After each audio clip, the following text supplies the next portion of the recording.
Gente, a doutora Natália, vai passar a foto. Aí, ó, doutora Natália Becker. Que nem doutora é, Kátia. Então, essa é a tal influência. Uhum. A tal, eu digo, porque, gente, eu sou uma influência. Eu sou médica? Não. Não. Eu sou esteticista? Pois é. Pode ser que seja. Qual o limite que uma esteticista pode atuar e que uma médica tem que atuar? Uhum. Um peeling comum, porque a gente fala peeling como laser, a gente generaliza. E um peeling com fenol, ele pode ser aplicado do mesmo jeito, no mesmo tipo de local? Para a gente entender essas questões todas, a gente vai falar com uma médica mesmo, doutora Elisete Croco, que é médica dermatologista, coordenadora do Departamento de Cosmiatria da Sociedade Brasileira de Dermatologia. Doutora Elisete, muito obrigada em conversar com a gente. Eu acho que é um absurdo tão grande a gente ver as pessoas com uma irresponsabilidade, porque é uma vida. Eu lhe confesso, eu não achei que um peeling pudesse matar, como aconteceu com o Guilherme. O que acontece? A gente generaliza peeling, assim como laser, e a gente tem formas diferentes de usar certas substâncias, é isso? Sim. Bom, boa tarde a todos, boa tarde, Kátia, muito obrigada. É uma oportunidade de poder esclarecer a população sobre essa questão tão triste, nesse dia tão triste que nós temos hoje aqui. Então, os peelings, eles são agentes químicos, são ácidos que nós aplicamos na pele com o objetivo de fazer algum tipo de ação. Um peeling superficial, por exemplo, o peeling de retinóico, ele tira uma camada fininha da pele, igual quando a gente toma sol e descasca, sabe? Que solta só uma pele. Aí, mas os peelings, eles podem ser mais profundos. Então, tem um peeling médio e tem um peeling muito profundo, que é o chamado peeling de fenol. O peeling de fenol ele tem uma destruição total da epiderme, que é a primeira camada da pele, e uma destruição também total da derme. Ele vai até a parte mais profunda da nossa pele. Qual é a vantagem de fazer um procedimento como esse? O paciente ele consegue ter uma recuperação completa da pele, então melhora muito rugas profundas, cicatrizes de acne, casos mais graves. Mas é um procedimento que precisa de muito respeito, eu digo, porque ele pode ter complicações e essas complicações elas precisam ser prevenidas e identificadas. Deixa eu lhe perguntar uma coisa, doutora Elisete. Gente, olha como pode ficar o rosto da pessoa. E a gente está falando feito da forma correta, né? Quer dizer, como se retira essa pele dessa forma, realmente é como se a gente tirasse, tivesse escalpeado, vamos dizer assim, tivesse arrancado essa pele, uma nova pele. É uma queimadura programada, o raciocínio mais ou menos esse. Agora, para se fazer algo que você vai ter um resultado como esse, primeiro, não tem que ser feito por um médico capacitado. Segundo, o local pode ser um local qualquer, não tem que ser num hospital, um centro cirúrgico. Caso aconteça alguma coisa, a gente tenha como aconteceu com o Henrique, tenha como se salvar essa pessoa? Sim, eu vou te explicar. Então, o fenol é uma substância que ela tem 3 grandes riscos, para o coração, para o rim e para o fígado. Então, para o paciente poder se submeter a esse procedimento, o médico antes checa através de exames de sangue, exames de coração, por exemplo, um eletrocardiograma. Então, o paciente ele é verificado se ele tem uma saúde boa o suficiente para fazer o procedimento. Tem indicação clínica, então, falta envelhecimento, cicatriz de acne, ok. Tem uma pele adequada, entre aspas, que a gente diz, porque como o fenol ele tira toda a pele, pode mudar a cor da pele do paciente. Então, se o paciente tem uma pele muito morena, já não é muito interessante, porque ele pode ficar com a cor do rosto diferente do resto do corpo. Feito isso, o paciente é elegível para o procedimento, durante o procedimento, ele tem que ser monitorizado, com monitor cardíaco, checando o eletrocardiograma em tempo real, respeitar os tempos da aplicação por causa dos riscos para o rim e para o fígado. Ter infusão de soro ao mesmo tempo, de medicamentos. Ter à disposição um carrinho de parada, um carrinho de droga vasoativa para atender uma emergência se acontecer. Quem atende essa emergência? O médico. Então, é um procedimento que é da área de atuação do médico dermatologista. Dentro das áreas de atuação, a gente tem essa classificação. E o peeling de fenol está dentro da área de atuação do dermatologista. Mas não do esteticista, né? Não, esteticista não é médico. Só para a gente classificar aqui quais são as diferenças, que acho que é uma coisa muito importante para a população. Para você ser médico, você tem que entrar numa faculdade, através de um vestibular, e fazer 6 anos de medicina. Depois disso, você presta uma prova chamada prova de residência. faz uma outra prova, que são vagas concorridíssimas no país, para você conseguir fazer a dermatologia. São, em geral, 4 anos, 2 de clínica médica, onde a gente tem todas as noções de cardiologia, endócrino, emergência, e depois a dermatologia propriamente dita.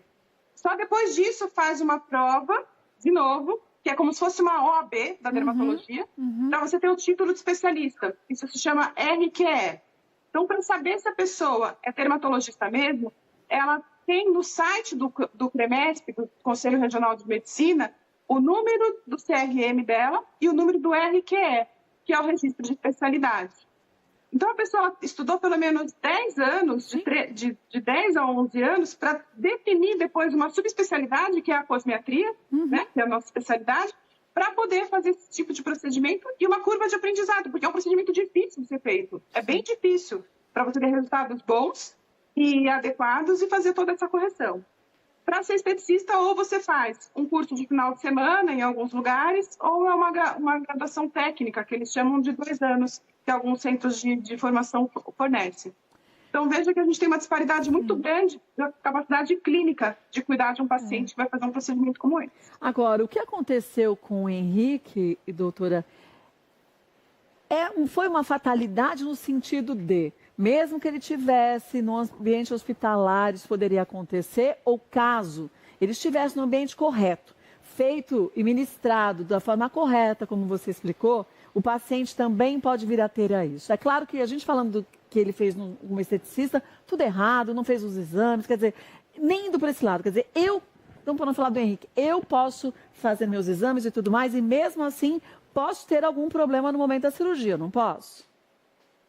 Pode, como qualquer outra pessoa. Qualquer cirurgia Só também. Que, se você estiver monitorizada, e quem está fazendo o procedimento em você sabe olhar o eletrocardiograma e dizer, olha, está tendo um alongamento do QR, que é o problema que acontece no eletrocardiograma. A pessoa está tendo uma arritmia, para o procedimento. Não continua. Entra com as condutas. Não continua. Entra com as condutas para corrigir, como em qualquer situação de emergência. Então, eu acho que tem uma questão do preparo antes. Nós não sabemos o que aconteceu, né? Eu sou tão espectadora quanto você nessa situação. A gente não consegue estimar o que aconteceu. O que se sabe é que é um procedimento que pode, sim, acontecer arritmia durante a aplicação, que é a principal causa de complicação e que é a nossa maior preocupação. E aí, né, Alex, a gente começa a imaginar o quanto o que dizem, né? O que diz o companheiro do Henrique é que ele procurou informações sobre a clínica, sobre a esteticista, e não tinha nada contra ela. E momentos antes até dele vir a óbito, ele estava junto com o parceiro dele entrou e viu a situação que ele estava naquele momento, né? Até sobre isso, que eu acho que eu queria perguntar para a doutora Elisete, o Marcelo Camargo é aí o companheiro do Henrique, a quem nós deixamos nossos sentimentos, um grande abraço. O Marcelo disse, doutora, que logo em seguida, o primeiro profissional não deixou ele entrar na sala, disse que era ali uma coisa entre os dois. Quando ele entra na sala, o Henrique, segundo a profissional, ele estaria bem, mas o Henrique estava ali deitado, com a pele já toda coberta aí pelo esqueci no fenol, desculpa, pelo produto. E aí ele estava com os olhos muito esbugalhados, suava, estava com um tremor. E aí foi quando o Marcelo ficou assustado. O que está acontecendo? O que está acontecendo? E a senhora disse dos problemas do fenol. O que o corpo podia estar acontecendo naquele momento com ele, doutora? Olha, como eu falei, né? A gente está como espectador, mas provavelmente uma arritmia, né, gente? É porque assim, a hora que o coração não começa a bater no ritmo sinusal, que é o ritmo de tum-tá, tum-tá, tum-tá, que é a hora que a gente tem que bater direitinho, ele começa a fazer oscilações, a máquina para. É mais ou menos isso. Então, ela a engrenagem para e o paciente pode falecer. E ardia? Pode arder isso na hora? Pode queimar? Você sente isso? O procedimento ele é muito doloroso na hora que se faz, é um procedimento bastante desconfortável. Então, durante o procedimento, na hora que se faz, a gente dá medicação analgésica para o paciente, inclusive endovenosa, para ele se sentir mais confortável. Porque veja que assim, a hora que você remove toda a pele, você expõe todos os neurônios sensitivos da pele. Então, o paciente realmente fica com aquele calor muito intenso misturado com dor. É uma dor intensa. E isso é muito desconfortável. Então, tem um cuidado durante o procedimento e pós-procedimento também. Além disso, quando está tudo certo e o paciente faz o procedimento e vai para casa, tem risco ainda de contaminação, de cicatrização, de infecção bacteriana, infecção viral. Ele precisa ser medicado para isso tudo, né? Todas essas questões estão envolvidas. E por isso que é tão importante, eu diria primordial, a conversa bem clara com o médico e paciente, né? Porque às vezes a gente vai com uma expectativa, a gente que é leigo, e fala, ó, legal, vou fazer esse peeling, mas daqui um mês a minha pele vai estar outra. Aí você vê aquelas fotos todas que muitas vezes as pessoas postam, eu era assim e fiquei assim. É só o depois, né? Não tem processo. Só o depois. Né? Às vezes até tem o processo, mas você fala, mas a pessoa disse que foi tranquilo. Só que cada corpo é um corpo.